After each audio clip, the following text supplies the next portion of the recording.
this many hours into work. This is not good. People should not work this hard. They should not do this. This is very painful. Painful in what sense? It hurts my brain and my heart. So this is not recommended for anyone.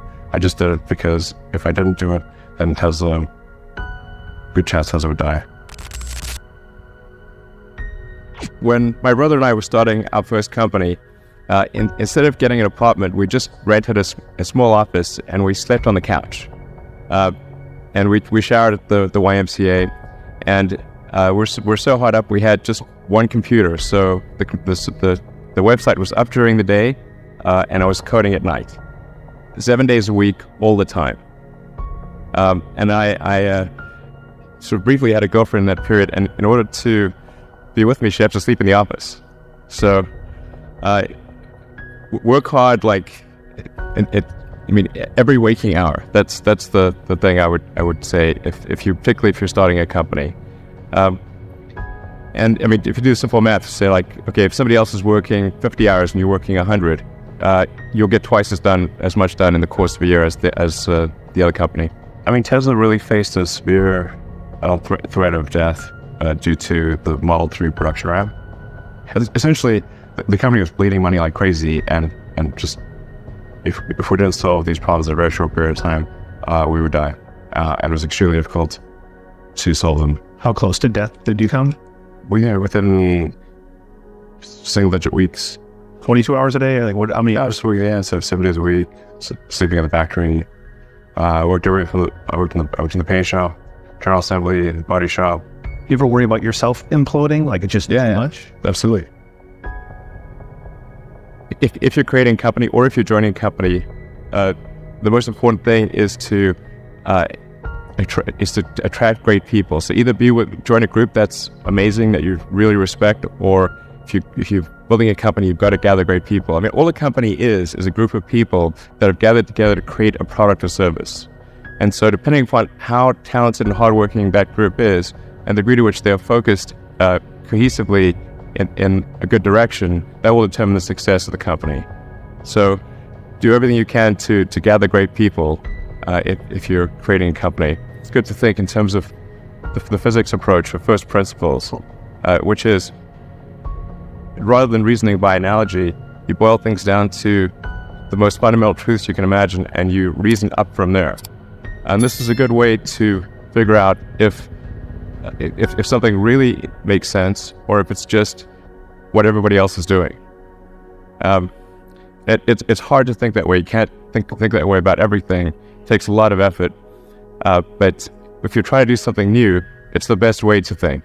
And that framework was developed by physicists to figure out counterintuitive things, like quantum mechanics. So it's really a powerful method.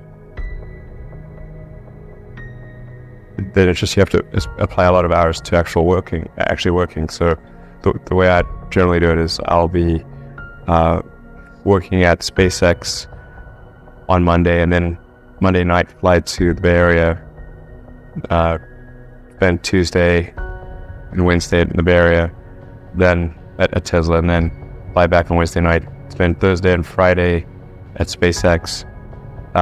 In the last several months, then I would fly back here on a Saturday, and either spend Saturday and Sunday at Tesla, or spend Saturday at Tesla and Sunday at SpaceX. Just showing up is half the battle.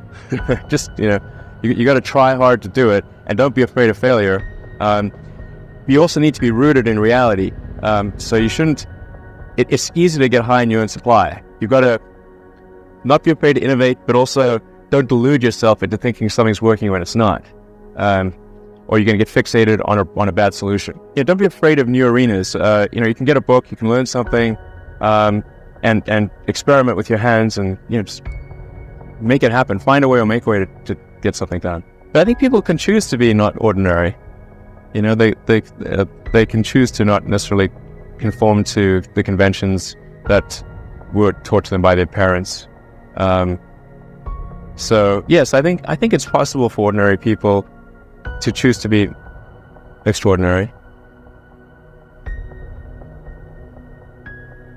if somebody is doing something that is useful to the rest of society, I think that's a good thing. Like, it doesn't have to change the world. Like, you know, if you're doing something that has high value to people, if it has a small amount of good for a large number of people, I think that's fine. Like, stuff doesn't need to be changed the world just to be good. Being focused on something that you're confident will have high value to someone else, and just being really rigorous in making that assessment, because people tend to, a natural human tendency is wishful thinking.